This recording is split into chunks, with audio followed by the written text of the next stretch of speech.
All right, there we go. So for the recording's sake, I'll mention again that we're featuring David Shein in our CCH happy hour. He'll be speaking on homeopathic professionalism, elements of our unique identity as homeopaths. My name's Aaron Steiner. I'm a member of the Public Relations Committee of the Council for Homeopathic Certification. And the purpose of the CCH happy hours is to provide homeopaths with knowledge and skills to advance their practice, and opportunity for us to get together and hear from a speaker in our profession that can really help to forward what we do every day. The happy hours are hosted by the PR committee. The CHC, as you probably know, is entirely volunteer run, and serving as a volunteer on a committee like I am is a great way to support our profession and to earn continuing education credits for your certification. The mission of the CHC is to advance the homeopathic profession by certifying individuals who meet and maintain a recognized standard of professional and ethical competence in classical homeopathy, and to assist the general public in choosing appropriately qualified homeopaths. We envision a healthcare system that encompasses certified classical homeopathic practitioners accessible to all. And these quarterly happy hour sessions are just one part of how the CHC fulfills its mission. So before I introduce our speaker, a friendly reminder to keep your microphones muted unless you're asking a question. And you can ask a question throughout the session, either just by unmuting and piping in, or using the raise hand function, or putting your question in the chat. The session is being recorded and will be posted to the CHC website. So our speaker, David Shein, is a board certified classical homeopath and graduate of the Academy of Homeopathy Education. He's based in Rochester, New York, and founded Blackbird Homeopathy in 2019. He has prior degrees in philosophy, English, and writing. He retired from 30 years of teaching in 2020. And in 2021, he completed a 5-week ayahuasca retreat in the Amazon basin with the Ayahuasca Foundation. David has ongoing interest in studies in plant medicine, the character of homeopathic professionalism, jungle medicine, homeopathy, and larger sustainable practices, and the metaphysical implications of homeopathy for science. So we're honored and excited to have David as our guest speaker tonight. And with that, I will turn it over to you, David. Okie doke. Can everybody hear me okay? Yep. Awesome. Okay. I want to thank, I'm just going to get this going. I want to thank the CHC for inviting me to do this. I'm really looking forward to it. So what does it mean to express homeopathic professionalism and homeopathic practice? How is homeopathy really different from allopathy and other different ways? A little bit about me. My father was a medical school professor and a research scientist in vaccines, and my mom was a physical therapist. And I worked as a freelance writer for 10 years and in education for over 30 years. About 15 years ago, I saw homeopathy work dramatically and started asking questions, which eventually led me to become a homeopath. I wrote a piece about that in Homeopathy magazine online. I have degrees in philosophy, literature, and writing. I was an adjunct professor for about 15 years. I have 2 children, ages 20 and 17, and an elderly uncle who I try to keep out of trouble. And besides homeopathy, I'm very involved in sustainable living and sustainability in general. This is less a lecture and more of a guided discussion or a scaffold. I'm not pretending to be an expert here. In my 4th year of practice, I'm actually actively working out these issues and other issues facing our field. I have a lot more questions than I have answers to. And the idea here in this presentation or discussion is that this is a large part of the larger project of mine to push, excuse me one second, I'm not able to read, push the field of homeopathy into creating its own vision for what the field should become.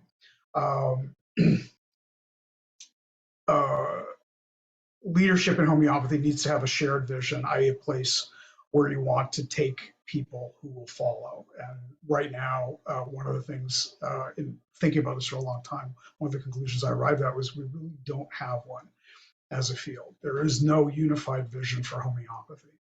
My goal is to treat the field of homeopathy homeopathically. And this is really my first step in that direction. Get this to there. So throughout, feel free to jump in. Don't be shy. And if you are shy, that's okay. Just post your question in chat or raise your hand electronically if you don't want to interrupt. So what is professionalism? And there are a lot of different definitions out there. And the one that I really came up with, that was most comfortable with, is the sum of all things a practitioner does to create an impression of competency, reliability, and value for your client. And a question that you might ask is, does professionalism really matter to your client? And the answer that I have to that is value. Clients, one of the things I discovered really quickly is that clients will come back again and again if they feel as though the money that they spend on you yields value to them. And this is kind of a basic marketing paradigm anyways. But professionalism is a huge piece of establishing a sense of value in a client. Practitioners also need to place value on their time, education, and expertise. And that ends up being expressed through your work as a homeopath. If you treat your time as disposable, then other people will as well. If you recognize the value of your own time, then the people you work with will acknowledge that and behave accordingly. And I have a note in here to myself, Picasso's napkin. There's an old story about a woman speaking to Picasso in a restaurant and asking him if he could draw something on a napkin. And he knocked out a picture in about 10 seconds and handed it to her and said, that will be $30,000. And she said, but you only spent a few seconds on it. You didn't even spend a minute on it. And he said, yes, but it took me 50 years to be able to do that. And so the meaning for that for homeopaths is really obvious. And this is also something I want to kind of come back to a little bit as we get through this, that we need to value our time in ways that I think a lot of people don't yet.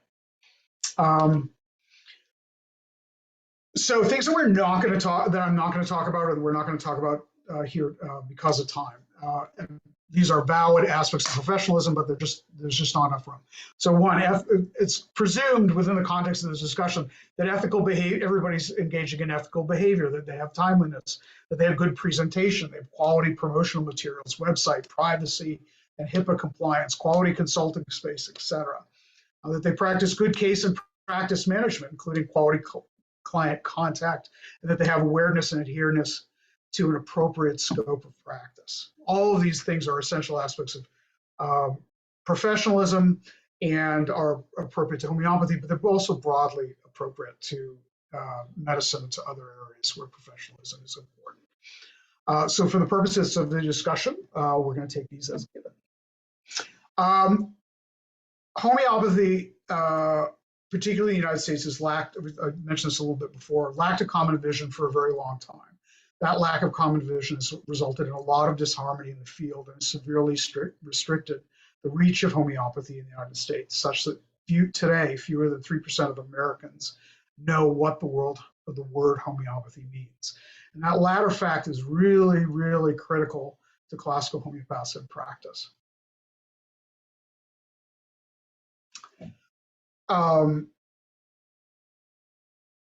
What does that mean? What does it mean when 3% of Americans know what homeopathy means. It means that when you get clients who know something about homeopathy, support them in learning more. It also means that you have a job to do. 97% come in with, from a practitioner standpoint, they're kind of a mess. They come in not knowing what it is. These people come to homeopathy most typically because they have some kind of long-term illness. They've been disappointed by conventional medicine, and they come to us, but they don't really know who we are or what we are. And how are they going to know what to expect from you as a homeopath when they don't even know what homeopathy is? And the answer to that is you have to tell them and you have to show them. But there's also a question of how much, when is it appropriate? Clients will come, and we'll kind of dig into that a little bit more as we go forward. Clients come with typical notions of mixed truth value. Typical things you hear are that homeopathy is holistic, it's natural, and these are true. But then you hear, is it herbalism? It's not. Is it naturopathy? It's not. Is it supplements? Are there supplements involved? Obviously, it's not. And so, as a part of our, pattern, part of our work with people is to be very clear about what homeopathy is, and that's tough because homeopathy is really, really technical, at least on our side of it. And people come for a variety of reasons. This is just a few. A friend told them about it or about you. This is something that homeopathy is something that they haven't tried for their condition that seems to be resisting other modalities, or they were referred by another practitioner. So a question for people interested in this topic is, have you figured out what your clients can expect of you? How far, what are you willing to do? What are you willing not to do? And here it is. What are you willing to give them through your practice? How much of yourself are you willing to give them?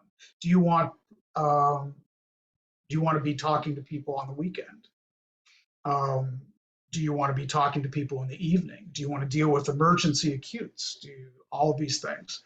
What do your materials say? Are materials consistent with what you're willing to, the limits, the boundaries that you establish as a practitioner?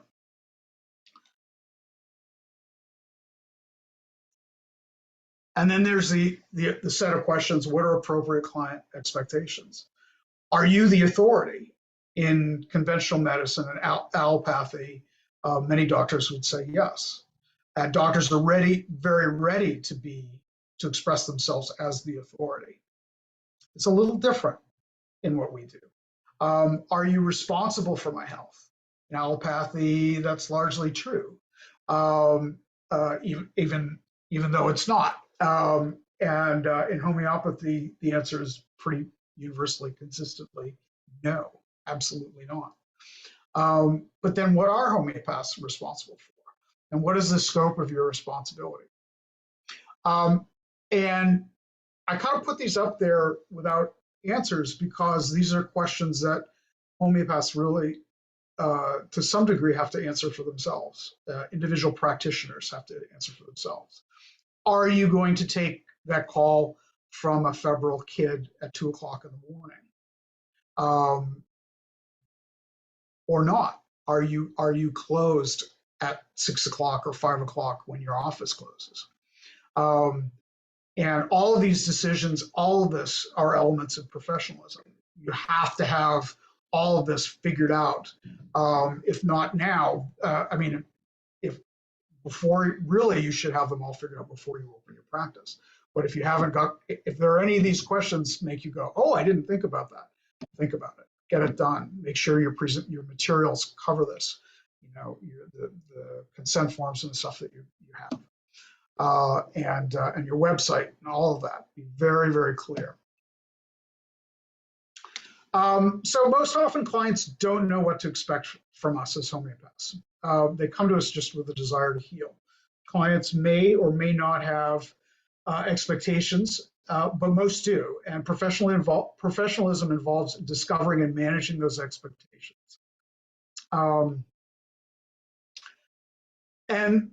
So a really important term came out when I was studying at AHE, and I'm sure Bethany's heard a lot about this, and the other folks who've come through AHE. And I was one of my favorite things to learn there, which is the notion of therapeutic congruence. It's a very simple idea, and it simply means the concept of therapeutic congruence simply means that you're on the same page, that you know what is important to the client, and that you also know their expectations, and that their expectations are in line with what you've told them you're willing to provide for them. And elements of that are really critical for not just for case management, but for a professional presentation is what are the client's priorities for healing. You really have got to know that.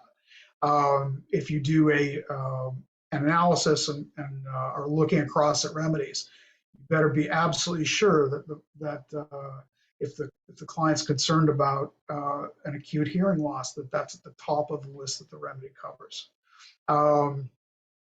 What is the timeline? How quickly can you? How quickly do you think you're going to be able to? They're going to be able to see some kind of improvement in what's going on. Are there guarantees or promises? Are there guarantees or promises? Pretty much no. What can go wrong? In homeopathy, one of the things that's really beautiful about it, obviously, is not much. I mean, it's possible to hurt people with homeopathy, despite what you hear a lot in school. It absolutely is possible to hurt people. And when you're out there, working with clients long enough, you know that there are practices that are not doing well by people. And so, but there are mostly, if you're following proper, you're working within your scope of practice, and you're following the principles of classical homeopathy, it's really hard to hurt people. But then things can still go wrong. You can prescribe a remedy that's too potent, and you can end up with an aggravation, and then deal with that. And all these elements of this, these are all part. If I can get the client to be engaged in it, these are all conversations that I'll have with a client in the early stages, often before I'll take them on as a client. So tools for creating therapeutic congruence, getting on the same page with your client. And I have a standard spiel that I do about the basics of homeopathic medicine. And I tend to talk about homeopathy as it's a little different. What I do is a little different from much that I've heard other people talk about. I talk about homeopathic medicines as speaking the language of the body's homeostatic mechanisms. I talk about homeopathy as being able to speak the language of illness to the body, and presenting a static image of homeopathy of illness that then the body responds to behave better, behave in a more appropriate manner to the illness that they have. So I did that in a very mumbly, wordy way, but it's still pretty brief. People need to come up with, if you haven't already, a brief, concise description of the action of homeopathy that you can then just kind of hand to people and say, yeah, the medicines provoke the person's body to deal with their illness in a more appropriate manner. There it is in one or two sentences. Another thing, element that's really important for therapeutic congruence is asking clients directly and repeatedly what's important to them in their healing process. What's the most important thing to you to fix? What's the second most important thing? What's the third? And then repeat it back to them as often as you can, as often as you can. And the last thing is another AHE thing that I pulled into my practice immediately because I thought it was extremely valuable. And that was the use of a MyMop. And MyMop is a data collection tool that's used to evaluate client satisfaction. And it was developed. There are other similar tools. It's a short questionnaire. It takes all of 5 minutes max to do. I do one in every new intake, and then I follow up in every follow-up. And the MyMop starts by asking, okay, what are the two most important symptoms to you that you would like homeopathy to deal with? And then goes on to, it's super quick. And at the end of that little questionnaire, you have your own kind of précis, but really, if you weren't sure before, you're sure then. What's really critical, important to that client, and as important as that is the client also knows that you know. And when we're talking about creating a professional impression and talking about the value of homeopathy over and above other modalities, it makes me think of Fraser Crane. I'm listening. We are a big part of our value is the fact that we're listening to the clients and we're acknowledging to them that they're listening and they're being heard. And so MyMop has become an essential tool to my practice. And I haven't even mentioned what it was developed for. And what it was developed for is to have a quantitative measure of your client's satisfaction with the services that you provide. I have MyMops for my entire practice over 4 years. I have hundreds and hundreds and hundreds and hundreds of them. And I haven't processed them. At some point, I'm going to take a month-long break and sit down with my laptop and drop them all into a spreadsheet and look at and see just how good I am or not good. But I have the data, and the data is critical, really, really critical. So I've been a little naughty in dealing with my MyMops. It's like I'm a little embarrassed to say I've been collecting them for 4 years and I haven't done the analysis. But they have so many other immediate benefits that I still love them and I still do them. So which clients do you explain stuff to? Because you really don't want to, it's really easy to put people off, by over explaining. There are some clients who just don't want to hear it. They're not interested. They're like, oh, this is natural. This is, there are no side effects. I'm fine. I'm done. That's great. And those are to be brutally frank, they're not my favorite clients. I want, for me, my core mission, I'll talk about this a little bit later, in my own practice, big chunk of my core mission is education. I want people to be involved. I want people to ask questions. By the way, does anybody have any questions? Okay, I've been kind of going. So which clients do you explain stuff to? And the short answer is the ones who are curious, the ones who want to listen. And the way you know is you pay attention. How do you know when to stop? And I said, I don't know the answer to this other than to wash your faces. If they're snoring, you should stop. So what are fundamental differences between the doctor-allopath patient relationship and the homeopath client relationship? And this is a huge, huge topic. So I absolutely cop to giving this short shrift. I really just wanted to kind of bring this in because a lot of what we're dealing with in dealing with client expectations is the expectations they have. Everybody's been treated by allopaths, and they come in to work with a person involved with medicine, be it conventional medicine or homeopathy, alternative medicine. They still carry with them those expectations.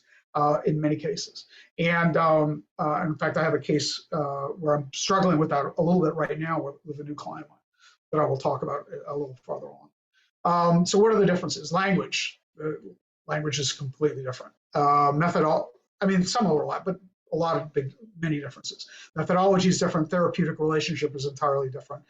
It tends to be a more authoritarian and subject relationship, although not always. It's mellowed out a lot more in the last 20, 30, 40 years. Medicines are obviously different, and the posologies are completely 180 degrees apart from homeopathy. And that's also something that's really tough to manage, to get people out of the habit of taking their medicine every day in the same way. And so when clients ask me, and again, this comes down to the pattern that you develop you have to be kind of a bit of a homeopathic discussion ninja. You have to have your pattern down so that you can get in and get the point across quickly. So allopathy, it's direct intervention in a disease process. Homeopathy, in contrast, provokes the body to heal and the body's healing mechanisms to heal itself, the whole organism. I had contemplated in kind of putting together the materials for this. I'm really, really interested in, and Aaron so kindly in my introduction mentioned that I'm really very, very interested in the metaphysical implications of homeopathy. I'm going to kind of go off script for a moment, and at the end, I'm going to ask people to kind of tell me, are there things you wanted to talk more about? And this is actually one area that I think we could talk about just specifically. As I started to try and meld it into this presentation, I realized it was just too big by itself. And apart from all of these specific concrete differences between allopathic medicine and homeopathy, there's also a very, very profound philosophical difference, and that is to say that conventional medicine is based on what is essentially a materialist view of the world. If you can't see it, if you can't touch it, if you can't provide data based on objective data based on tests, then it doesn't exist. And here we are in homeopathy, listening to people's subjective experience, talking to people who are hearing voices, and suspending judgment, and then selecting remedies based on those specific subjective experiences. Homeopathy, when I first started reading the Organon, and I had my first degree was in Enlightenment era philosophy. I'd read all I thought I'd read all the Enlightenment era philosophers. Never heard a mention of Hahnemann. And when I first started reading Hahnemann, there it was. He's talking about Wesen, spirit, and how the medicine is infused with spirit. And he really means it's non-material. And these days we have all this other language that we use to try and cover it, like vibration but really what's at the foundation of it is that homeopathy is open to and really requires acknowledgement of that our existence goes beyond the material. And this is great for people of faith who have known this all along, but it also makes people who have chosen science and medicine as their faith, it makes them bonkers. And so, as I said, I'm going off track a little bit. But I think from a perspective of professionalism, if you're not already, I think most homeopaths who've been working for a while have developed this awareness. There are some people who, the minute you start talking about uh, homeopathy, they just go off. As you know, this is the reason why we've got people quack watch and all this other stuff. Is because medicine, science, and medicine have become their own orthodoxy based on a materialist viewpoint. How do you explain the difference between allopathy? Getting back on task, how do you explain the difference between allopathy and homeopathy? And we've kind of already talked about that. The differences in how the medicines are formulated and how they interact with the illness. But do you need to explain this difference to all of your clients? And the answer is no, and nor should you. But you want to be clear about this, because sometimes people are interested. Sometimes people will ask, like, what is it that you're doing? All right. So this is a client I'm currently working with. We had I've kind of obscured the specifics of the case to make it, to protect the innocent. The client has, and this client's had an injury 2 months ago and was treated allopathically, which unsurprisingly made the issues and symptoms worse. At the start of homeopathic treatment, he was in an extremely anxious state, and actually continues to be up to this point, and takes a lot of, he also takes a lot of supplements both before and now during treatment. And when in working with him, hold on a second, I have to quiet my phone. In working with him, I said to him, it would be much better if you could stop taking, he gave me a list of all the supplements and things that he was taking. And I said, it would be much better, much more effective. What we're doing would be much more effective if you stop taking these. And the supplements that I pointed to were things that they're over-the-counter supplements, but they're laboratory products. And he was also taking some herbs, and those were fine. But there were things I could work with. And he really didn't want to.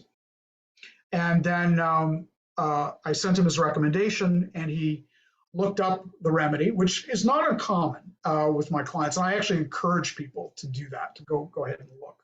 And I'll talk about a little bit about how I handle this aspect of case management. Again, falling under the rubric of professionalism.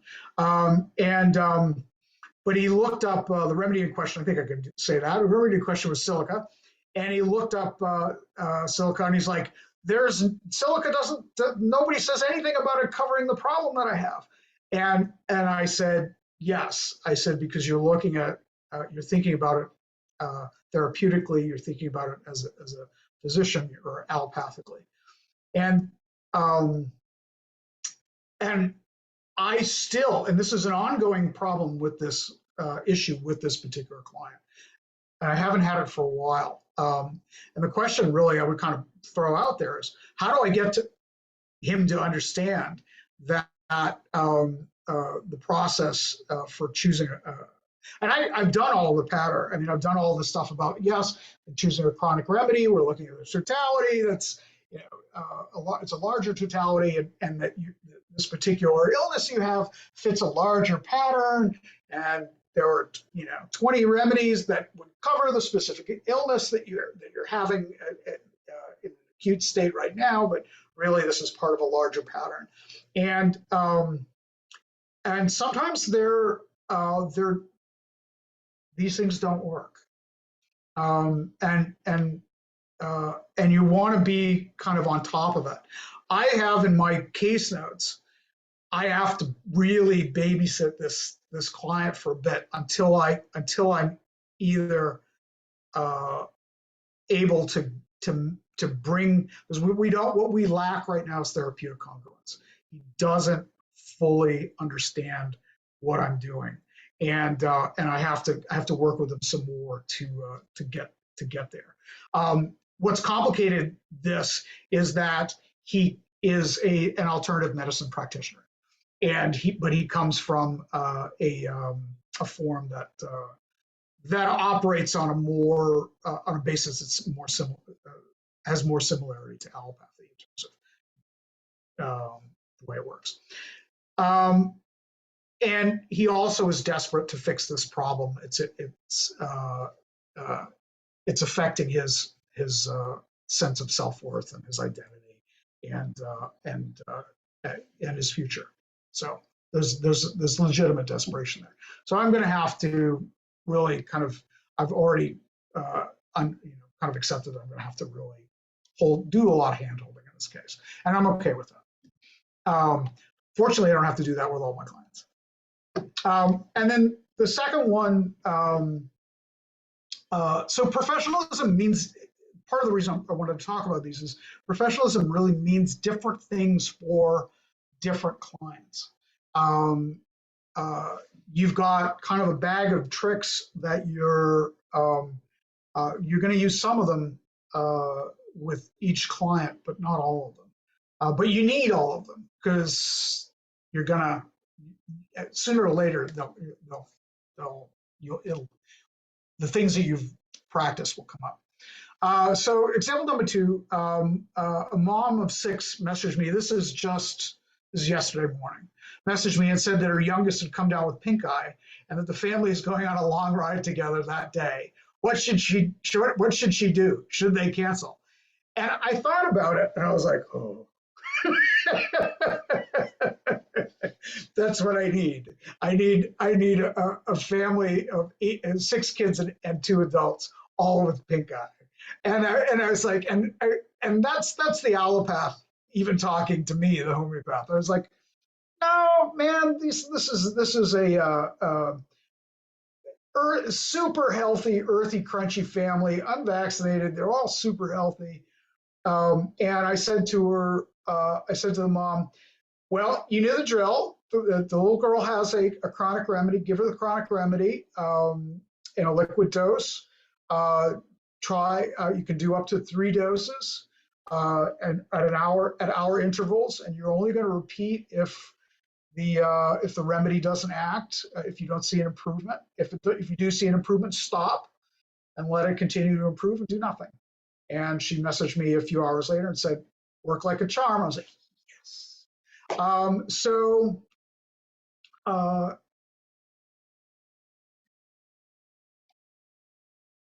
Being available, lots of, this was during the day. I love dealing with acutes. This was just literally if the acute is telling them to take their chronic remedy, I don't charge for an acute. If I have to go in and fully take the case, if they've tried the chronic, if it's a client, the only clients I do acutes for are clients who have already treated chronically. And so if they've tried their chronic remedy and the chronic's not acting in the acute, then I'll take an acute appointment. And all of this it runs on rails. Like I don't have to think about this stuff, about what I'm going to do. I'm not recreating the wheel every time I do this. So what homeopathy and homeopaths uniquely offer. So, again, it's just kind of reiterating what I was talking about before. Professionalism for the homeopath is radically different from what allopaths present to their patients. The allopathic model is the only one that 97% of Americans are familiar with. I'm going to move on. Talked about therapeutic congruence. Holding space for clients. This is another aspect of homeopathic practice that I touched on before also, but I want to kind of reiterate the importance of it and the value of it for clients. So professionalism leads to perception of value on the part of the clients. I'm getting what I paid for. I'm getting value out of this. This guy's worthwhile to see, to talk to. He's got a little bit of a sense of humor. I enjoy talking to him, but also I'm heard more than anything else. I'm heard, and I don't know another therapeutic modality that has this absolute, as part of the doctrine, freedom from judgment over illness. There's no nurse looking over her glasses at you because you have cirrhosis of the liver. They did to my grandfather, who had hepatitis from a blood transfusion. So homeopaths don't do this. And that space, it has value in and of itself. This is the character of homeopathic professionals. Creating a safe space, non-judgmental space, active listening, demonstrating to people, reiterating back to them what they've said to you, demonstrating to people that you've heard what they say and that you acknowledge it. Another value that I hold very highly, and I kind of came to myself, and then I discovered in chatting with Miranda Castro a couple years ago that we work the same way. We both had a special moment over that. And I said, as much as I can stand it, I explain everything to my clients. I don't know why something is the way it is. If I don't know why something is, I tell the client. Succussion. Here's a list. Succussion. A lot of posology. Why is 30C important? Why is 200C important? Why did Hahnemann create QLM potencies? Do paper remedies work? Why do people receiving placebo improvings have the strongest response to the remedy being proved? All of these questions that nobody knows the answer to. And I said, Miranda's a pal of mine. I met her when I bought her practice management software. And Miranda practices the same way. So when we run into these questions, I love it when somebody asks me a question that there's no answer to, or we don't know the answer. There's probably an answer to it, but we don't know what the answer is. Why did Hahnemann do succussion? How did he come upon that? Was it the bouncing of a carriage? Probably not. Who knows? Was it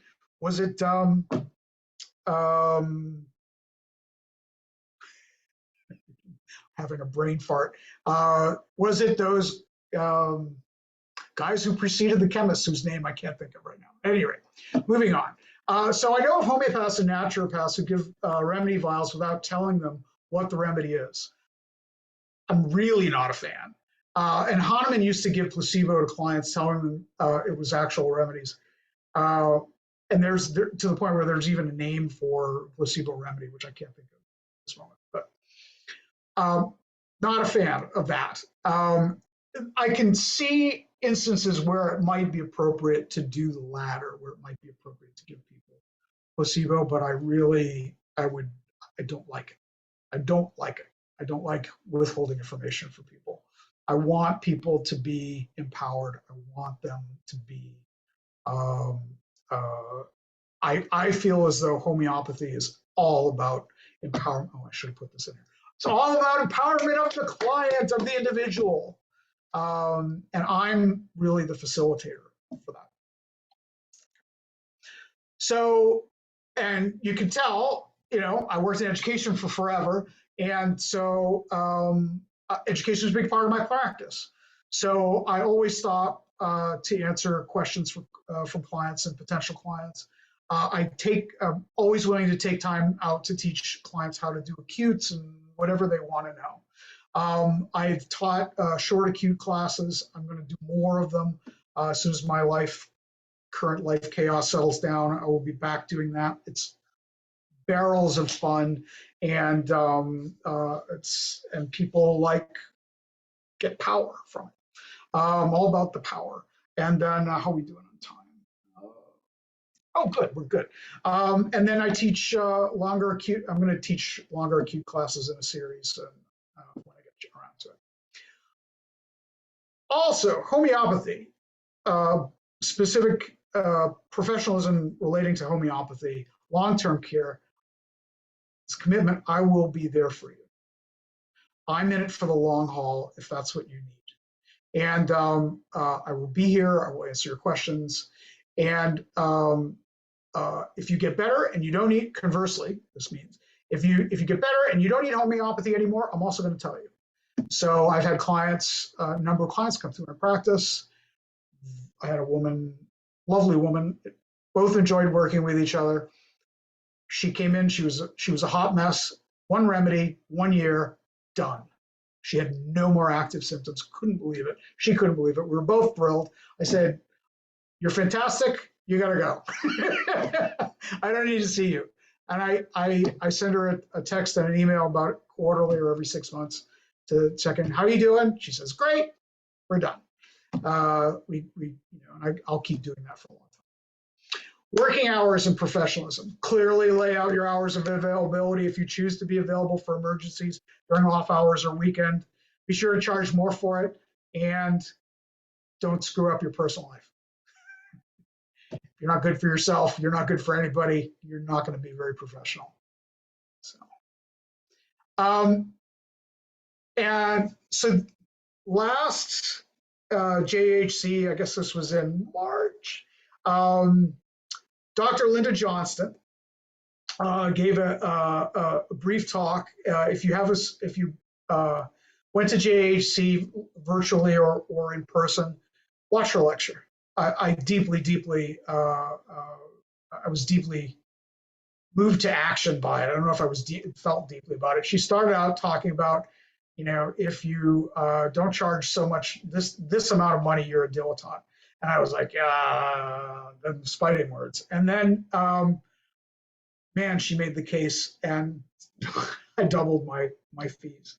And I'm grandfathering in all the people I have had in my practice prior, but new clients coming in, I'm basically charging on a basis of $100 per hour on task, or $200 per contact hour. That means my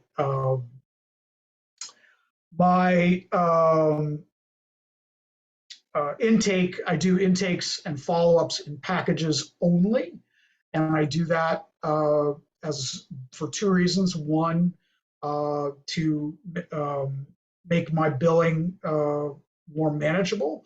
I have to bill people quarterly rather than monthly. And two, to really make it as automatic as possible for people to continue in care. So what did she say? She said the impact of and this is I guess it's a political issue, but political within the field.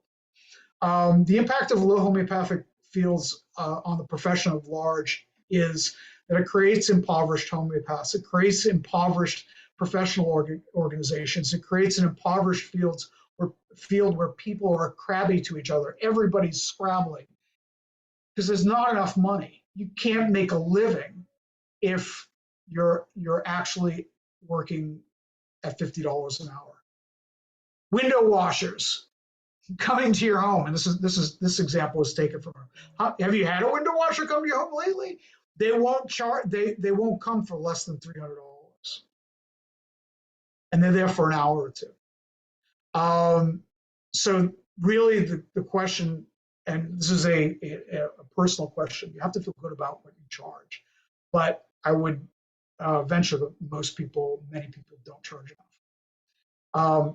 I based it I based my change on $100 per hour on task.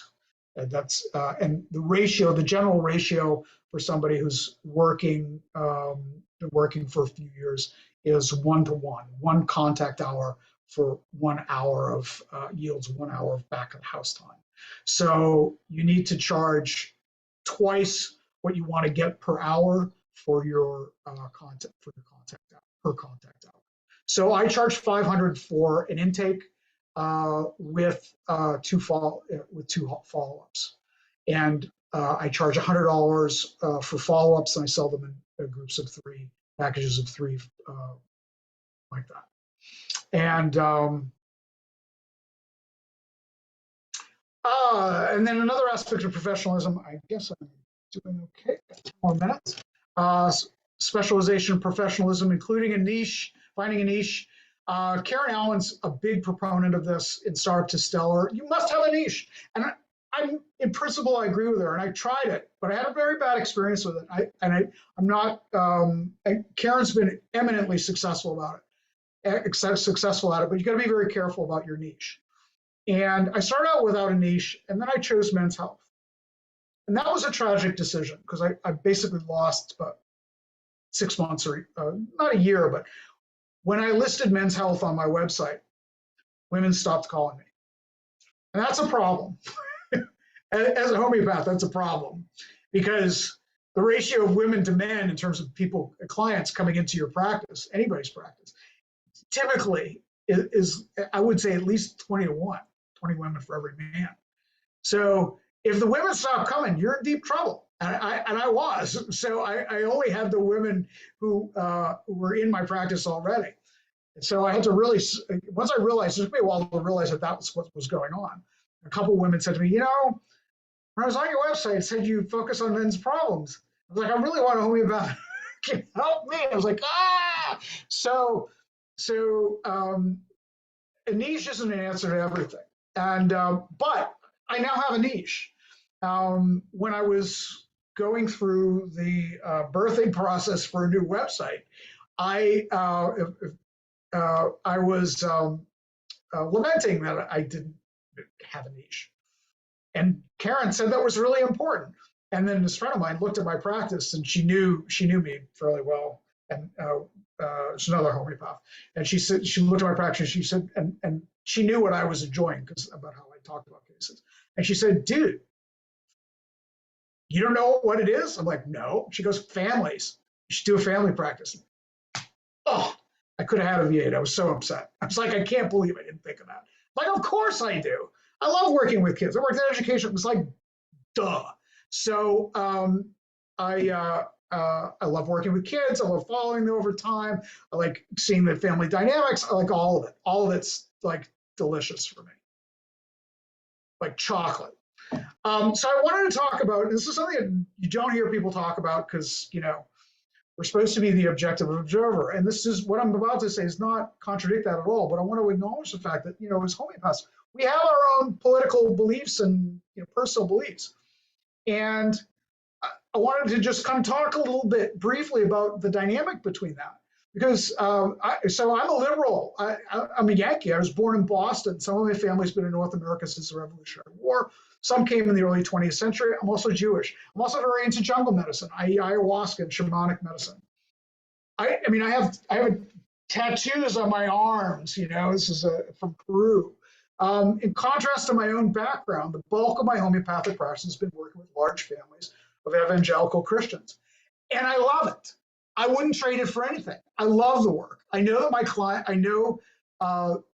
my clients know that I enjoy working with them because I do deeply. I discovered that I love finding common ground with folks living lifestyles really different from my own. And I also feel, with all the division going on in this country, I feel as though I'm contributing to healing that in some small way. It's very meaningful to me.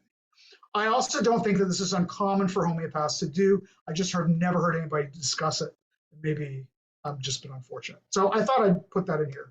And that has a huge impact on my presentation and my enthusiasm for what I do, and also my professional impression. My clients know I love what I do because I tell them. So a year ago, I redid my website, blah, blah, blah.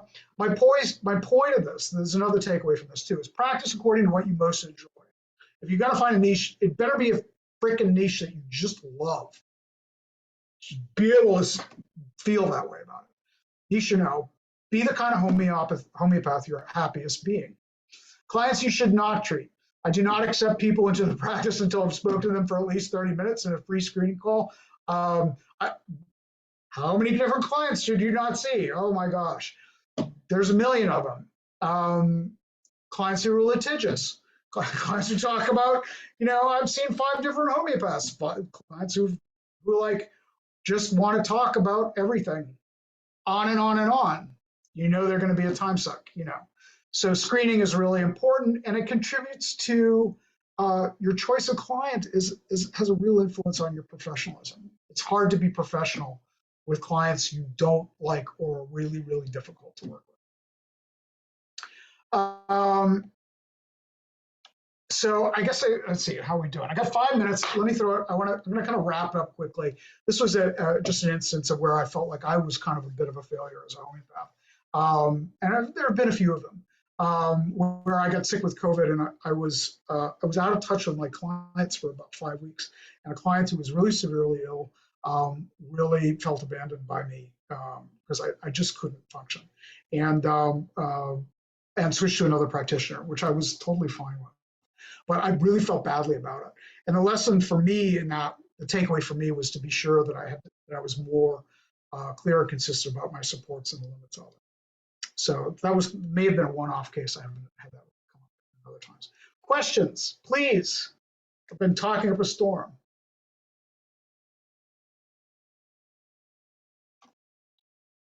And I can't see let me see if I can get to see the thing.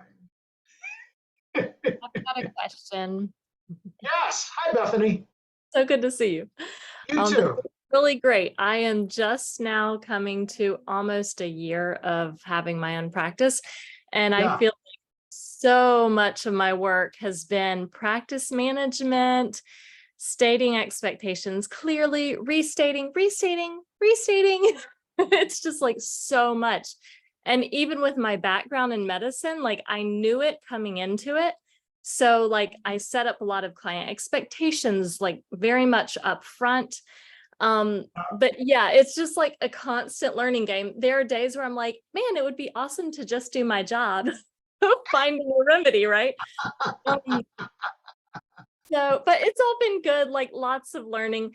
I think my question for you right now is, I wrote it down, hold on. Okay, when you switched over, yes, packages for intakes and follow-ups, I've given that some thought as well, and I've seen that other people do that. What's your thought on, like, compared to what you were doing, do you feel like people were still just as receptive to joining you when they see that big upfront price? You know what I mean? Like they see 500, which makes sense when you break it all down.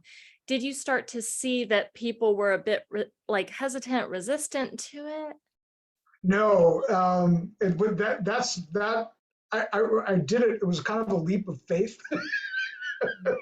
And I've only been at that rate for about 2 months, but I literally have not had one objection over the cost. So the other thing that I didn't mention in there that this does is you can be too inexpensive because it takes away from your credibility as a practitioner not to charge enough. How can you be so inexpensive? You must not be very good, is what the thought process is. And I think that's absolutely legitimate. I've yet to have anybody balk at the price increase. And Linda Johnson said the same thing. And I was like, damn it, she's right. God damn it, I think she's right. And it was really, but doing that, making that, it's scary. And the thing about it to think is, if you want to work with people of lesser means, I have a couple comp clients. I almost always do, and that's not going to change. And if there's somebody that I want to treat, you just and who I know can't afford it, you can always do that. You can always either comp them or whatever. What's interesting about it is, I started to talk in the beginning about perceived value. What's really interesting about that, though, is you have to be very, very careful that the perceived value on the part of the person you're offering, either free or low cost, is there. There are other people who will either take it as a comp or whatever as the service not having value, either not necessarily consciously but definitely they won't show up, and you're kind of like going, what are you doing in your head, like when they don't show up for an appointment, you're comping them or charging them 30% of your regular rate, because they don't have a lot of money, and then they don't show up for the consult. You kind of go, what am I doing? why is this occurring? And that happens a lot. So I really, and I wouldn't pretend to have the calculus to say this is the right person for that, and this person isn't. I don't know yet. I'm still kind of figuring that out. But I mean, I want to go to JHC. I want to go to conferences, but I also want, you know, to pay professional fees. All that comes out of this money, and you need to make it. You know, you got hungry, you got to feed your family, and you're not going to do it at $50 an hour. You're just not. And 100 is barely, you know, like $500 for an intake and 2 follow-ups. That's barely it. It probably should be more, in my view. You know, because we think about it, you know, concretely. Okay, follow-ups, a half hour, 2 follow-ups, it's 2 full hours of work. Intake, 2 to 3 hours. You know, you're into 7 or 8 hours for that $500. It's still not $100 an hour, and that's really the target. I think that's a proper minimum target. Dr. Johnston right now, she's charging $2,500 for her. Yes, just for the intake appointment alone, and she is booked 3 months in advance. So it's an eye opener. If you have access to the JHC recordings, watch it. It's crackerjack. It's really good. Other questions?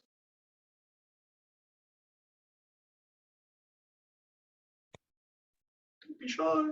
David, I was gonna reflect on an experience I'm having right now. I'm working out of a chiropractor's office, and it's going really well. I work out of the office 2 days a week. It's given me a spot to do some in-person care because I started out on Zoom. Yeah. The chiropractor has used homeopathy her whole life. She has a massage therapist that's used homeopathy her whole life. I met with the chiropractor today because she does also some nutritional services, and I wanted to learn more about the nutritional services. And I just realized, like, it was an eye opener for me because it's just from such an allopathic model. So even though she uses homeopathy, she has experience with homeopathy, you know, everything she was explaining is just so different from how we think. And I like your point that's how 97% of our market thinks, right? Is they think from that mindset. And you know, this like nothing else. There's nothing else like this. I mean, even Chinese medicine or Ayurvedic, it's close, but it's not this. And I've tried to wrestle with that in terms of how to have that conversation with patients to meet them where they're coming from. You know, how do you explain that we're different at the same time not making people think we're totally wacko because we don't think like 97% of the rest of the population? So one of the things that I like, when those conversations go wrong, write yourself a note, man. Write yourself a note and deconstruct it, because that's how I don't love it when things go wrong. I don't love it when I screw up with a client, you know, or with a prospective client. But I know when it is. I know when it happens, and so I try to write myself notes. It's like, oh, dude, way too, you know. And then I'll like, well, what happened here? I'll write to myself, what happened here? And then as soon as I'm done with that person, I'll sit down and I'll think about it. Run the recording through my head, and I'll go, okay, what did I do? What, you know, and then sometimes it means you know there's a particular topic that you don't have your spiel right, and like you're too wordy or you're, you know, whatever. And I remember like when I did Karen Allen's course, Startup to Stellar, and she's like, you got to have your patter down for all these different, you know, eventualities. She's absolutely right. And I don't like anybody else's pattern. I like to do, for the most part, I like to do my own. Partly because I I studied philosophy, and I love Hahnemannian philosophy. And so I feel like I wanted to be, and I'm also a writer, I was a freelance writer, and I made my living writing short little things. So I want to come up with that perfect jewel of a way of saying something that I can have forever, and that somebody will go, oh yeah, I get what you're laying down, And so, and then you're done. You don't have to cover that at all. They've got it. And those are gold, man. To have like your little bag of those, it's like having your homeopathic kit. Oh, I got to talk about, why LM potencies, why we need to do LM potencies. Oh, because you're taking some kind of allopathic medication, or you're taking a lot of supplements, and they're gonna antidote your remedy. Done. All that stuff. Just you get it down. And when you stumble over stuff, just make a note for yourself, and then just figure it out. And it works great. It works great. After a while, you look really. Not that I've looked slick tonight, but as a homeopath, most of the time you get pretty quick about it. And when we're talking about creating a professional impression, being really ready with, the objections and the issues that people have that's a big deal.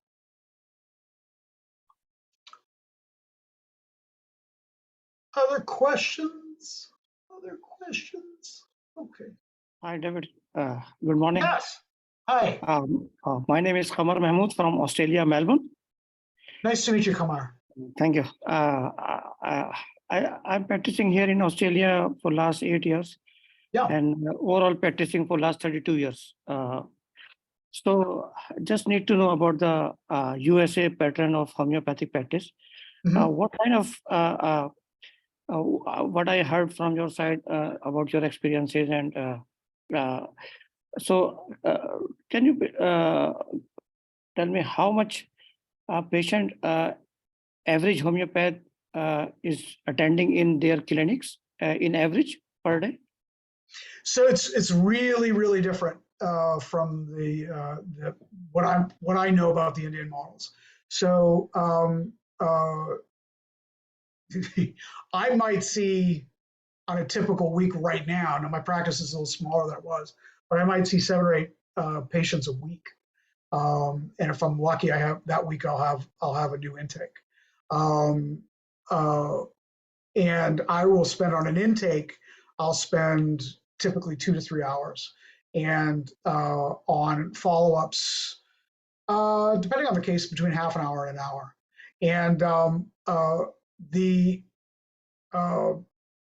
we do not classical homeopathy, as it's defined in the U.S. or by the CHC, for the most part precludes protocols, and which I understand, are really a fundamental element of Indian homeopathy. Or most practices, most of the practice of Indian homeopathy that I'm familiar with. And so does that answer your question? Yeah, I know that it's different case to case. But in order to promote, what's your topic, and how can I understand about homeopathy, how to prevail in the society? That is more important task for us as a homeopath nowadays. Eh? So I just need to understand the psychology of USA in USA, how people think about homeopathy, how they want to get treatment in different cases, in acute cases especially. So that's my concern. If you're gonna charge a lot of money just for the give impression to the clients that homeopathy or homeopath is very busy or is very costly, but it's not actually prevailing in the system, and people haven't any idea. As you said, 90% people haven't any idea about homeopathy, and they are getting allopathic treatment. So is it our success or not? Individual success could be, but as a homeopathy, as a modality, as a business model. Yeah. No, it's a fair question. I can't tell you the answer to that. I don't know. This is where I am right now. In a year, I can tell you. But pretty consistently, so we have this huge income divide right now in the U.S. And so really people are used to, with American healthcare, they're used to not paying for medical treatment or paying very little. And unless you get above a certain income level, where people are willing to pay whatever, because money's no object, effectively speaking. I would say the problem with the low fee business model is, one, there is absolutely a misperception of lack of value that goes along with it. But two, see if I can keep this thread in my head. I've lost it. It's what happens when I'm talking late in the evening.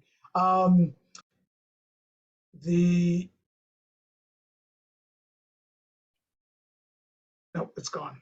I'm sorry. So my experience over 3 years is that the old model of charging less wasn't working. It didn't motivate people to come to my practice. It didn't motivate them to stay. And it didn't provide me with an income that allowed me to support my family. Even at large or either with large, even depending on volume. If you're working now, your business model doesn't necessarily have to be the same. If you're working, with a protocol model, which we don't really call classical homeopathy here. There's all these terms are debatable. The focus of this discussion really is on classical homeopathic practice as it's done in North America, in the U.S. and Canada. And that means, practicing the way Hahnemann did, taking a full case, and that can take, at a minimum an hour and up to 2 or 3. And then, but if you're working with a protocol model, then it's something else. Or if you're working with complex, compound homeopathy, if you're doing compound remedies like they do in Europe, in Germany and France, and that's yet another flavor and different. Really, I think different business models are called for. But also the language isn't there. The language isn't there to distinguish these various practices in the eyes of the public. I mean, we're all doing homeopathy. Oh, you're a classical homeopath. You're a modern homeopath. You're practicing according to protocols. You're an Indian homeopath. I mean, there isn't really a term for that way of practicing here. So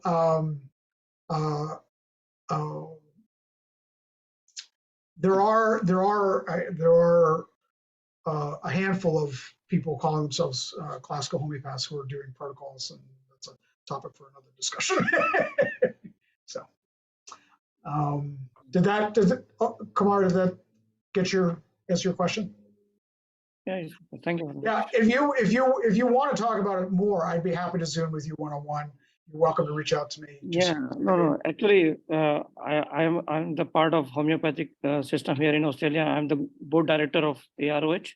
Yeah. Here in Australia. So I just need to know and sharing of knowledge how we can improve here system in Australia. The difference between USA and Australia. That's why I need to understand. So might be I would have some good suggestion from your side, and I can keep in board meeting. That's the reason behind the question what I asked. Thank you so much. Thank you. But in general, what I would like to say for my colleagues, what they are listening, homeopathy, this era, we have to give them good impression in public that homeopathic works really, because most of the public has no idea about homeopathy. Yep. And if we are talking about classical homeopathy and we are in few patient and we try to give the par excellence service for 0.001% or even then less people, homeopathic doesn't establish in the system. So I think just like in India, in Pakistan, in Bangladesh, people are working really very hard in as a homeopath, and they have more patient for acute patient. That is our success actually. Yep. If we are not treating the patient for fever, for vomiting, for diarrhea, for stomach ache, Yep. in 24 hours, obviously it is supposed to be our failure.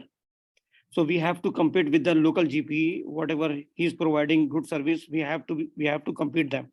And Yeah. that is the success of homeopathy actually. What I'm getting fees, what is my system, what is my clinic, is how much is delegated. It doesn't matter on public level. The thing is how people has good idea about the homeopathy, how it really works in acute. That is our success.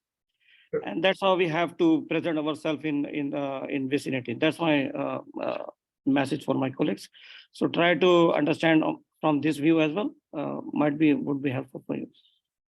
Thank you. I think that's a really, really good point. A really, really good point. Yeah, I did not include acutes as part of the discussion of professionalism. I absolutely agree with you. Absolutely. Yeah. Yeah. Thank you. Okay. All right. Well, I just want to say thanks to David for hosting our discussion tonight. A lot of good information. I might take you up on the offer about continuing the conversation because there is another question that I have, but we'll save it. Maybe we can have a one-on-one chat. I would love David. that. I would love Yeah. that. Yeah. And just thanks to everyone for participating tonight, and we hope to see you at the next CCH happy hour, and the recording of tonight's session will be available on the website. So thanks again, and have a good night. Thank you. Bye. Thank you. Bye-bye.